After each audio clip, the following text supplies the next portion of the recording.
ಅಧ್ಯಾಯ 25. ಮೋಶೆಗೆ ಸರ್ವೇಶ್ವರ ಸ್ವಾಮಿ ಹೀಗೆಂದು ಹೇಳಿದರು, ಇಸ್ರಾಯೇಲರು ನನಗಾಗಿ ಕಾಣಿಕೆಯನ್ನು ಮೀಸಲಿಡಬೇಕೆಂದು ಅವರಿಗೆ ಹೇಳು. ಮನಪೂರ್ವಕವಾಗಿ ಕೊಡುವವರಿಂದಲೇ ಈ ಕಾಣಿಕೆಯನ್ನು ಸ್ವೀಕರಿಸಬೇಕು. ನೀನು ಅವರಿಂದ ಸ್ವೀಕರಿಸತಕ್ಕ ಕಾಣಿಕೆಗಳು ಇವು: ಚಿನ್ನ, ಬೆಳ್ಳಿ, ತಾಮ್ರ, ನೀಲಿ, ಊದ, ಕಡುಗೆಂಪು ವರ್ಣಗಳುಳ್ಳ ದಾರಗಳು, ನಾರುಮಡಿಗಳು, ತುಪ್ಪಟ್ಟದ ಬಟ್ಟೆಗಳು, ಹದ ಮಾಡಿದ ಕೆಂಪು ಬಣ್ಣದ ಕುರಿದೊಗಲುಗಳು, ಕಡಲು ಹಂದಿಯ ತೊಗಲುಗಳು, ಜಾಲಿ ಮರ, ದೀಪಕ್ಕೆ ಬೇಕಾದ ಎಣ್ಣೆ, ಅಭಿಷೇಕ ತೈಲಕ್ಕೆ ಹಾಗೂ ಪರಿಮಳ ಧೂಪಕ್ಕೆ ಬೇಕಾದ ಸುಗಂಧ ದ್ರವ್ಯಗಳು, ಪ್ರಧಾನ ಯಾಜಕನ ಕವಚಕ್ಕೆ ಬೇಕಾದ ಗೋಮೇಧಕ ರತ್ನಗಳು ಮತ್ತು ಪದಕದ ಚೀಲದಲ್ಲಿ ಕೆತ್ತಬೇಕಾದ ನಾನಾ ರತ್ನಗಳು. ನಾನು ಜನರ ಮಧ್ಯೆ ವಾಸಿಸುವುದಕ್ಕೆ ನನಗೊಂದು ಗುಡಾರವನ್ನು ಕಟ್ಟಿಸಬೇಕು. ನಾನು ನಿಮಗೆ ತೋರಿಸುವ ಮಾದರಿಯ ಪ್ರಕಾರವೇ ಆ ಗುಡಾರವನ್ನು, ಅದರಲ್ಲಿನ ಎಲ್ಲ ಸಾಮಗ್ರಿಗಳನ್ನು ಮಾಡಿಸಬೇಕು. ನೀನು ಜಾಲಿ ಮರದಿಂದ ಒಂದು ಮಂಜೂಷವನ್ನು ಮಾಡಬೇಕು. ಅದು 2.5 ಮೊಳ ಉದ್ದ, 1.5 ಮೊಳ ಅಗಲ ಹಾಗೂ 1.5 ಮೊಳ ಎತ್ತರವಾಗಿರಲಿ. ಅಪ್ಪಟ ಬಂಗಾರದ ತಗಡುಗಳನ್ನು ಅದರ ಹೊರಗಡೆ ಮತ್ತು ಒಳಗಡೆ ಹೊದಿಸಿರಬೇಕು. ಅದರ ಮೇಲೆ ಸುತ್ತಲೂ ಚಿನ್ನದ ತೋರಣ ಕಟ್ಟಿಸಬೇಕು. 4 ಬಂಗಾರದ ಬಳೆಗಳನ್ನು ಎರಕ ಹೊಯಿಸಿ ಅದರ 4 ಮೂಲೆಗಳಲ್ಲಿ, ಅಂದರೆ ಒಂದೊಂದು ಕಡೆಗಳಲ್ಲಿ 2 ಬಳೆಗಳನ್ನು ಇಡಬೇಕು. ಆ ಮಂಜೂಷವನ್ನು ಹೊರುವುದಕ್ಕಾಗಿ ಜಾಲಿ ಮರದ ದೊಂಡೆಗಳನ್ನು ಮಾಡಿಸಿ ಅವುಗಳಿಗೆ ಚಿನ್ನದ ತಗಡುಗಳನ್ನು ಹೊದಿಸಿ ಮಂಜೂಷದ 2 ಕಡೆಗಳಲ್ಲಿರುವ ಬಳೆಗಳಲ್ಲಿ ಸೇರಿಸಬೇಕು. ಆ ದೊಣ್ಣೆಗಳನ್ನು ಮಂಜೂಷದ ಬಳೆಗಳಿಂದ ತೆಗೆಯದೆ ಅವುಗಳಲ್ಲಿಯೇ ಇಟ್ಟಿರಬೇಕು.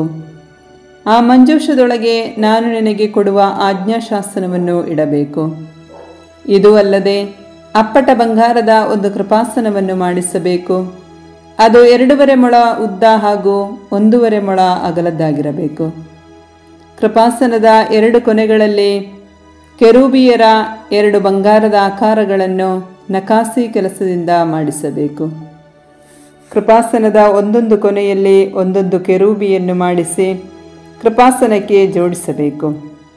ಆ ಕೆರೂಬಿಗಳು ಮೇಲಕ್ಕೆ ರೆಕ್ಕೆಗಳನ್ನು ಚಾಚಿರುವಂತೆಯೂ ಕೃಪಾಸನವನ್ನು ರೆಕ್ಕೆಗಳಿಂದ ಮುಚ್ಚುವಂತೆಯೂ ಇರಬೇಕು.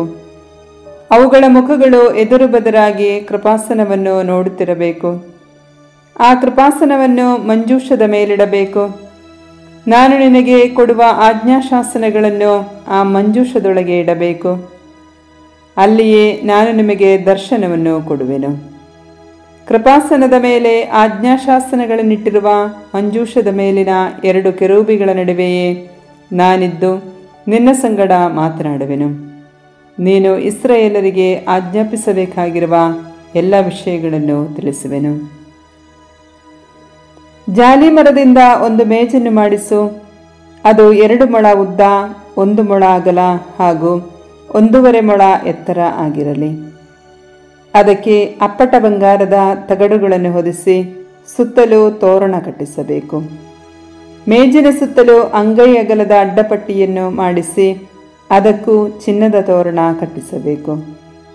4 ಚಿನ್ನದ ಬಳೆಗಳನ್ನು ಮಾಡಿಸಿ ಮೇಜಿನ 4 ಕಾಲುಗಳಿಗೆ ಹಾಕಿಸಬೇಕು. ಆ ಬಳೆಗಳು ಅಡ್ಡಪಟ್ಟಿಗೆ ಹತ್ತಿಕೊಂಡಿರಬೇಕು. ಮೇಜನ್ನು ಎತ್ತುವುದಕ್ಕಾಗಿ ದೊಣ್ಣೆಗಳನ್ನು ಅವುಗಳಲ್ಲಿ ಸೇರಿಸಬೇಕು.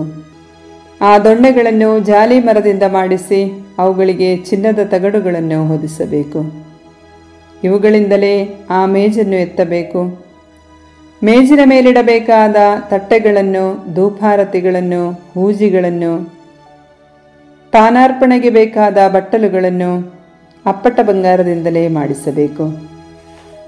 ಸಮ್ಮುಖದಲ್ಲಿ ರೊಟ್ಟಿಗಳನ್ನು ಯಾವಾಗಲೂ ಆ ಮೇಜಿನ ಮೇಲೆ ನನ್ನ ಮುಂದೆ ಇಟ್ಟಿರಬೇಕು.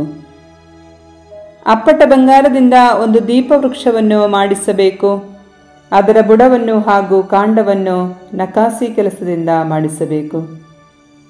ಆ ದೀಪವೃಕ್ಷವೆಲ್ಲ ಅಖಂಡವಾಗಿರಬೇಕು. ಹೂಗಳಿಂದ, ಹೂ ಮೊಗ್ಗುಗಳಿಂದ ಕೂಡಿ ಅಲಂಕಾರವಾಗಿ ಕೆತ್ತಿರಬೇಕು. ಆ ವೃಕ್ಷದ ಒಂದೊಂದು ಕಡೆಯಲ್ಲಿ 3 ಕೊಂಬೆಗಳಂತೆ 6 ಕೊಂಬೆಗಳಿರಬೇಕು. ಪ್ರತಿಯೊಂದು ಕೊಂಬೆಯಲ್ಲೂ ಬಾದಾಮಿ ಹೂಗಳಂತಿರುವ 3 ಪುಷ್ಪಾಲಂಕಾರಗಳಿರಬೇಕು. ಒಂದೊಂದು ಅಲಂಕಾರಕ್ಕೆ ಒಂದು ಮೊಗ್ಗು ಹಾಗೂ ಒಂದು ಹೂ ಇರಬೇಕು. 6 ಕೊಂಬೆಗಳನ್ನು ಹಾಗೆ ಮಾಡಿಸಬೇಕು. ದೀಪವೃಕ್ಷದ ಕಾಂಡದಲ್ಲಿ ಮೊಗ್ಗುಗಳು ಹೂಗಳು ಇರುವ ಬಾದಾಮಿ ಹೂಗಳಂತೆ 4 ಪುಷ್ಪಾಲಂಕಾರಗಳು ಇರಬೇಕು.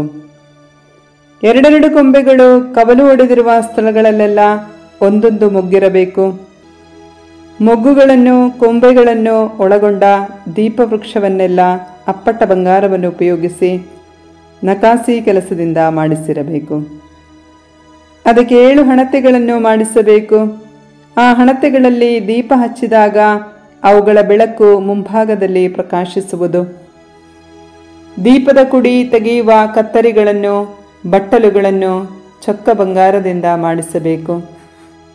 ಈ ದೀಪವೃಕ್ಷವನ್ನು ಅದರ ಎಲ್ಲ ಉಪಕರಣಗಳನ್ನು ಮಾಡಿಸಲು 35 ಕಿಲೋಗ್ರಾಂ ಅಪ್ಪಟ ಬಂಗಾರವನ್ನು ಉಪಯೋಗಿಸಬೇಕು. ಬೆಟ್ಟದಲ್ಲಿ ನಾನು ನಿನಗೆ ತೋರಿಸಿದ ಮಾದರಿಯಂತೆಯೇ ಎಲ್ಲವನ್ನು ಎಚ್ಚರಿಕೆಯಿಂದ ಮಾಡಿಸಬೇಕು.